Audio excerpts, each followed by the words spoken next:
Hello students, morphology of flowering plants और angiosperm में हम लोगों ने रूट से स्टार्ट किया था ताकि किसी भी प्लांट के आइडेंटिफिकेशन के लिए रूट उसकी कैसी, स्टेम कैसा, लीव्स कैसा, इस सब की स्टडी हम लोग कर सके।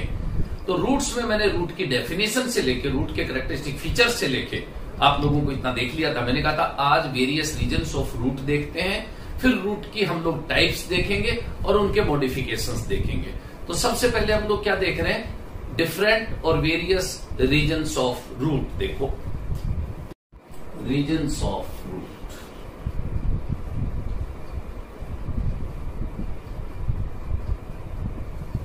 किसी भी प्लांट की कोई से भी रूट, चाहे वो एडवेंटिशियस हो, चाहे वो कोई टैप रूट हो, चाहे वो फाइब्रस रूट हो, किसी भी रूट की अगर टर्मिनल पार्ट को हम देखेंगे तो उसमें कौन कौन से रीजन्स आप लोगों को देखने को मिलेंगे। देखना आप लोग, मैं किसी एक रूट का ये लॉन्गिट्यूडिनल सेक्शन आप लोगों को दिखाता हूं।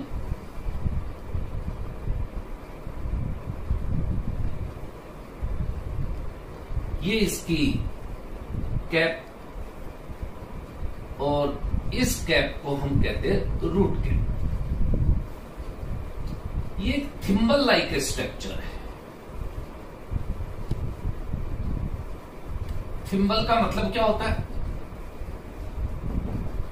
थिम्बल का मतलब होता है कोई भी कैप, प्लास्टिक या कोई मेटेलिक कैप, जैसे हम लोग कोई निडल का काम कर रहे हो तो अपनी उंगली पे कैप पहन ले, तो उस तरह की थिम्बल लाइक स्ट्रक्चर है रूट कैप। इसके बाद आप देखोगे ये कैप है क्यों, कभी हम लोग विचार करें तो पॉजिटिवली जियोट्रोपिक रूट्स होती हैं और वो ग्रोथ रूट क्यों कर रही है कि there are some meristematic cells, those cells which are capable to divide and grow. ऐसी सेल्स हैं और जब पॉजिटिवली जियोट्रोपिक होंगी तो उन सेल्स को सॉइल फ्रिक्शन से प्रोटेक्ट करने के लिए ये रूट कैप है। इसका मतलब यहां पे आप लोग ये रीजन देखोगे, ये मेरिस्टेमेटिक सेल्स का ग्रुप है और इन मेरिस्टेमेटिक सेल्स को प्रोटेक्ट करने के लिए ये रूट कैप है। तो ये जो रीजन हम लोग देख रहे हैं ये कौन सा है? ये है मेरिस्टेमेटिक रीजन। मेरिस्टेमेटिक रीजन, ये मेरिस्टेमेटिक सेल्स में से कुछ सेल्स अपनी डिवीजन और ग्रोइंग कैपेबिलिटी लूज कर देती है। कहने का मतलब उनमें डिवीजन कैपेबिलिटी खत्म हो जाती है और दे एनलार्ज। ये देखो, उनमें एनलार्जमेंट होता है और इस तरह के एनलार्जमेंट से बने इस रीजन को हम लोग क्या कहेंगे? Cell elongation.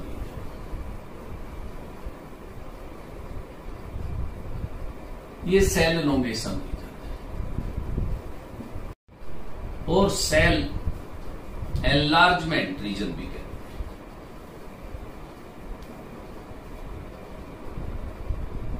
मुश्किल नहीं है चीजें, एक बार देखते जाओ आप। जैसे मैं एक सेल लेता हूं, ये मेरिस्टेमेटिक सेल की ये रिएक्शन, इस सेल में डिवीजन कैपेबिलिटी है और इस सेल से जैसे डिवीजन होकर दो सेल बनी। अब देखो ये मैं दिखा रहा हूं कि ये दो सेल बनी।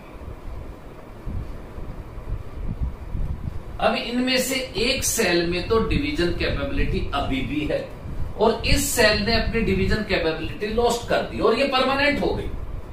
तो इस तरह से ये परमानेंट सेल अब एनलार्ज होती है। तो ये सेल जैसे एनलार्ज होगी तो एक सेल जब डिवीजन करती है दो सेल बनाती है, एक तो मेरिस्टेमेटिक रहती है और एक एनलार्ज हो जाती है। इस तरह से कई बार क्वेश्चन आता है कि अगर मैं इस रूट के एपेक्स में 128 सेल्स बनानी हो, एक सेल से कितने डिवीजन करूंगा तो 127 डिवीजन करूंगा तब 128 सेल बनेंगी। एक डिवीजन से मैंने दो सेल बनाई, जब इसमें मैं दोबारा डिवीजन करूंगा 3 सेल्स बनेंगी, तो दो डिवीजन से 3 सेल्स बनी। इस तरह से इस मेरिस्टेमेटिक रीजन में आप लोग देखोगे 120 सेल्स बनाने के लिए 127 माइटोटिक डिवीजन चाहिए। तो ये सेल एनलार्ज हो गई। क्यों एनलार्ज हुई वो बात भी मैं करूंगा। उसके बाद दे डिफरेंशिएट, ये सेल्स मैच्योर होंगे और मैच्योर होने के बाद उनमें डिफरेंशिएशन होगा। आप लोग डिफरेंशिएशन का मतलब भी समझना। जैसे किसी भी मैच्योर रूट का जब सेक्शन काटते हो आपको एपिडर्मिस दिखती है, जिसको एपिब्लेमा राइजोडर्मिस भी कह देते हैं रूट में। फिर उसके बाद आपको क्या दिखेगी? कॉर्टेक्स दिखेगा। कॉर्टेक्स के बाद आपको एंडोडर्मिस दिखेगी। पेरिसाइकिल दिखेगी, आपको वेस्कुलर बंडल्स दिखेंगे, पिथ दिखेगी, ये सारा डिफरेंशिएशन ही तो है। तो इन एनलार्जमेंट के बाद सेल मैच्योर होने के बाद उनमें डिफरेंशिएशन दिखेगा। इसलिए ये जो रीजन आपको दिख रहा है ऊपर, अब यहां से लेके यहां, ये पूरा का पूरा सेल मैच्योरेशन रीजन है। और इस सेल मैच्योरेशन रीजन को ही, क्योंकि सेल्स यहां पे डिफरेंशिएट होती हैं, सेल डिफरेंशिएशन रीजन भी कहते हैं। सेल डिफरेंशिएशन रीजन भी कहते हैं। और यहां पे अगर मैं आपको इसमें एलएस में बता दूं, ये देखो, ये फॉर एग्जांपल एपिडर्मिस एपिग्लेमा, ये मैं कहूं कि वो कॉर्टिकल सेल्स, ये देखो, ये कॉर्टिकल सेल्स, और ये मैं कहूं कि वो वेस्कुलर बंडल्स वाले रीजन, ये जाइलम एंड फ्लोएम वाली ट्रैकिड्स, वेसल्स, ये सब वो रीजन। और इस मैच्योरेशन रीजन में इस एपिडर्मिस से, ये पूरा पार्ट हम लोग देखते हैं, आउटर मोस्ट लेयर एपिडर्मिस है, एपिडर्मिस के प्रोलिफरेशन से, उनके एक्सटेंशन से, इस तरह के single celled unicellular root hairs develop होते हैं। तो ये पूरे में रूट हेयर्स, ये रूट हेयर्स।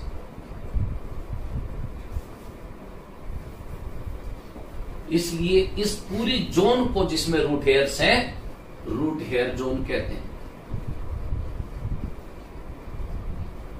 ये रूट हेयर जोन, मैक्सिमम जो वाटर मिनरल एब्जॉर्प्शन का काम है वो मैच्योरेशन रीजन की ये रूट हेयर जोन ही करती है।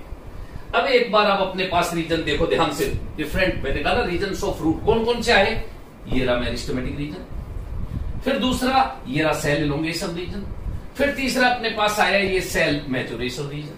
मेन तो ये 3 रीजन अपने पास आए। एक एक अगर मैं रीजन को आप लोगों को बताऊं, देखो सबसे पहले यहां से स्टार्ट करता हूं, मेरिस्टेमेटिक।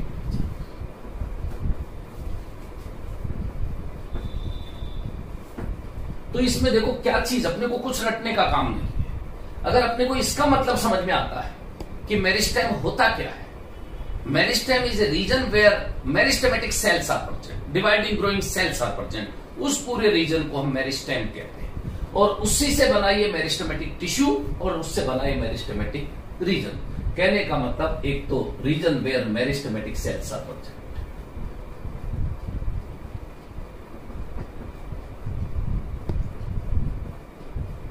उस रीजन को हम मेरिस्टेमेटिक रीजन कहते हैं। दूसरी चीज, मेरिस्टेमेटिक क्यों बोला, cells having dividing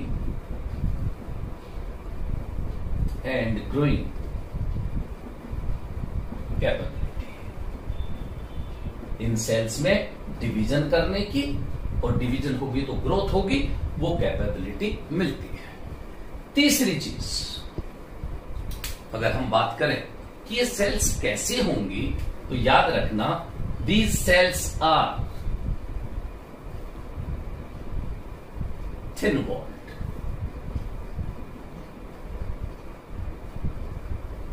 living, compactly arranged,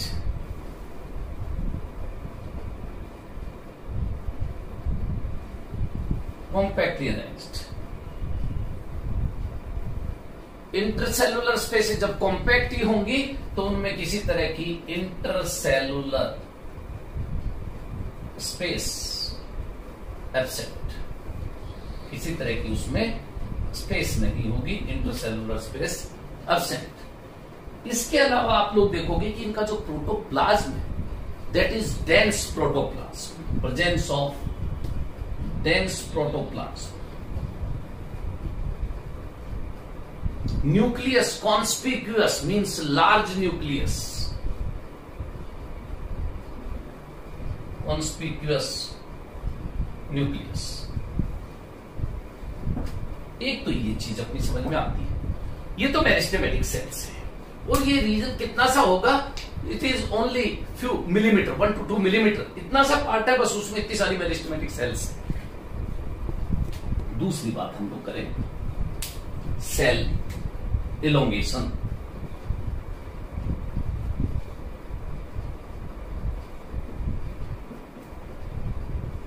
लेकिन इस सेल इलोंगेशन रीजन से पहले मैं आप लोगों को बता दूं कि इस मेरिस्टेमेटिक पूरे रीजन को प्रोटेक्ट करने के लिए मैंने अभी आप लोगों को क्या बताया कि इस पे रूट कैप होती है।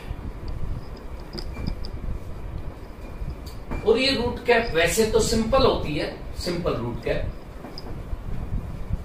लेकिन पीएमटी के लिए या किसी कॉम्पिटिटिव एग्जाम के लिए या किसी भी तरह का जो कोई आप लोगों के second grade, third grade, first grade, college education, इस तरह के कंपटीशन में भी अगर कोई क्वेश्चन आता है तो एक इंपॉर्टेंट क्वेश्चन बनता है कि multiple root cap is present in, and what is multiple root cap.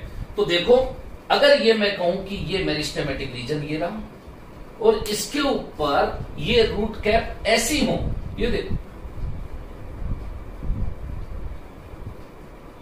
Now it is known as multiple root cap.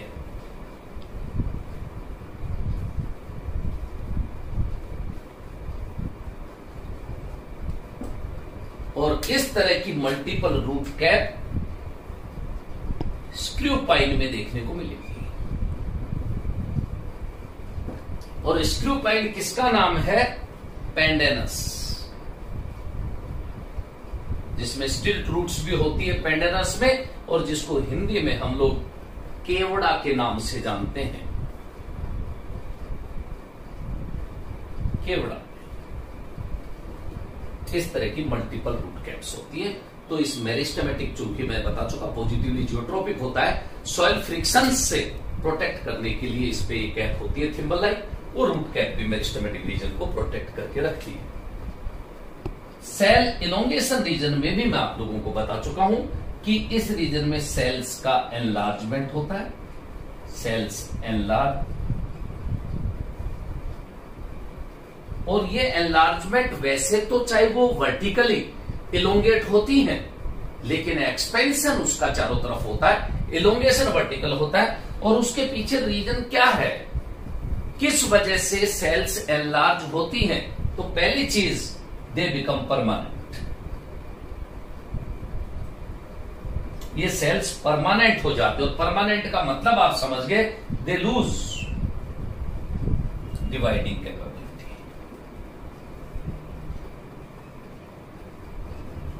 इनमें डिवीजन की कैपेबिलिटी खत्म हो जाती है।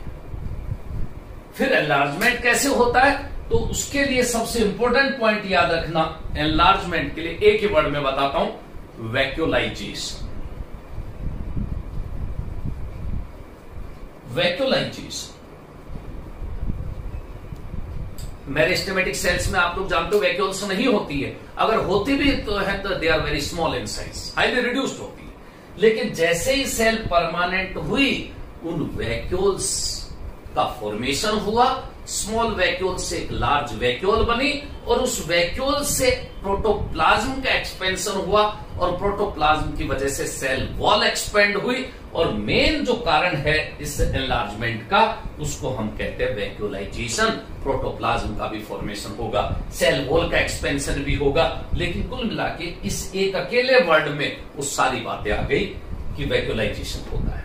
बात याद रखना, अगर कोई भी इस पूरे रीजन्स में कोई पूछे कि बताओ इस रूट का बेस कहां है, बेसल पार्ट कहां है, और इसका टर्मिनल पार्ट कहां है, तो याद रखना कभी भी इस मेरिस्टेमेटिक रीजन को इसका बेस मत बताना। बेस तो यहां है, जहां से वो प्राइमरी रूट भी अगर देख रहे हैं ग्रोथ हो रही है, तो टर्मिनल पार्ट है। लेकिन जैसे वर्ड आता है कोई प्रोक्सिमल, इसका मतलब इस मेरिस्टेमेटिक रीजन के पास ये प्रोक्सिमल सेल एनलार्जमेंट है। इस सेल एनलार्जमेंट का प्रोक्सिमल जैसे आप देखें तो ये मेरिस्टेमेटिक का ये कौन सा maturation region means differentiation region आ जाता है। तो बेस से अगर मैं टर्मिनल एंड की तरफ जाऊंगा तो पहले मैं कहूंगा मैच्योरेशन, फिर मैं कहूंगा सेल एनलार्जमेंट, फिर कहूंगा मैं मेरिस्टेमेटिक, फिर कहूंगा मैं रूट कैप। ये सीक्वेंस चलती है। तो इस तरह से सेल्स का क्या हो जाता है, एनलार्जमेंट हो जाता है, प्रोटोप्लाज्म का फॉर्मेशन होता है, सेल वॉल का एक्सपेंशन होता है, और वैक्यूलाइजेशन की वजह से ये सेल का एनलार्जमेंट होता है। याद रखना एक बात, रूट की जो लेंथ इंक्रीज होती है मेन, वो मेन लेंथ इंक्रीज इस मेरिस्टेमेटिक से नहीं हो रही, सेल्स के एनलार्जमेंट से मेन जो ग्रोथ हो रही है वो इलोंगेशन हो रहा है, उससे रूट का वो इस सेल एनलार्जमेंट रीजन से हो रहा है। ये जरूर ध्यान रखना, मैक्सिमम जो लेंथ इंक्रीज होती है वो इस सेल एनलार्जमेंट से होती है। तीसरी बात हम लोगों ने क्या करी, सेल मैच्योरेशन रीजन।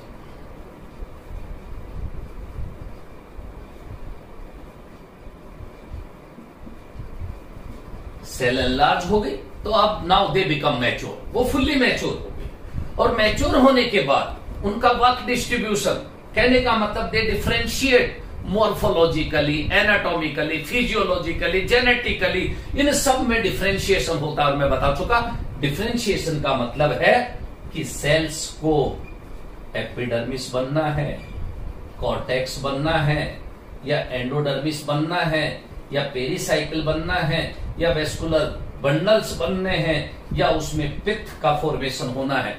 ये सेल्स का डिफरेंशिएशन होता है।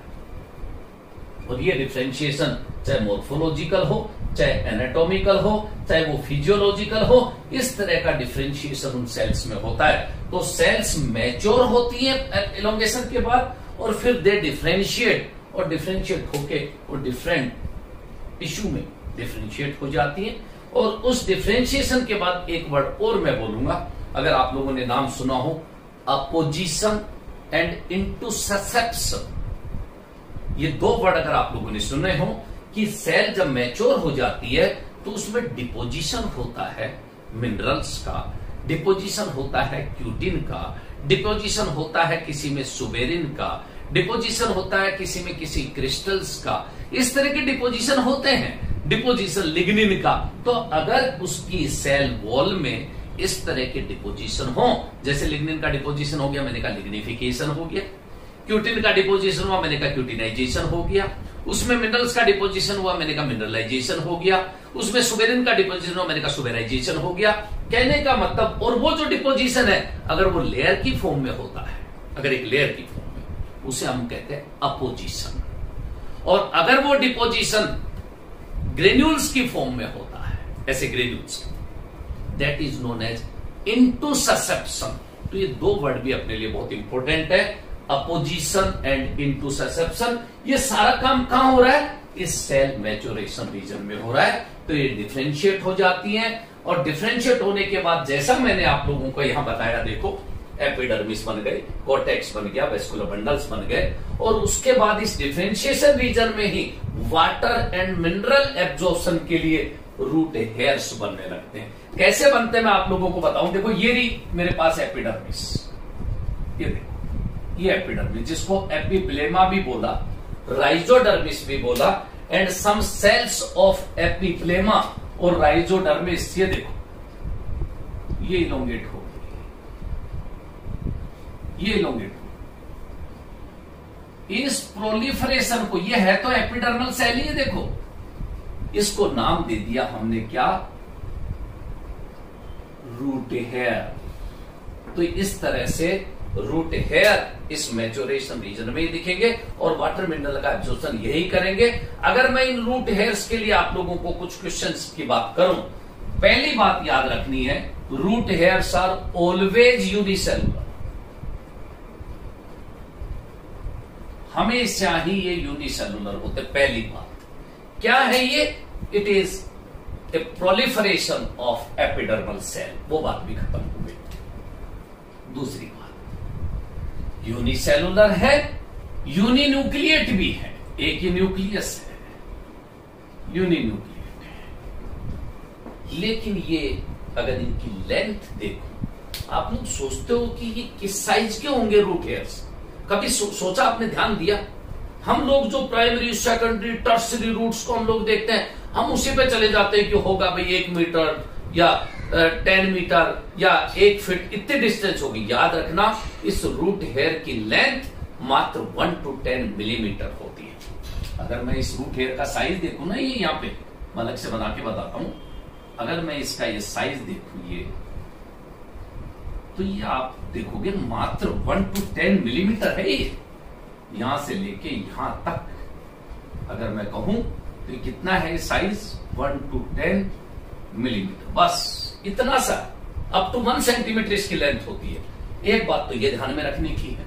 दूसरी बात एक और इंपॉर्टेंट, कि इसकी जो सेल वॉल की आउटर लेयर है, ये आउटर लेयर, ये बहुत इंपॉर्टेंट क्वेश्चंस में से एक बनता है।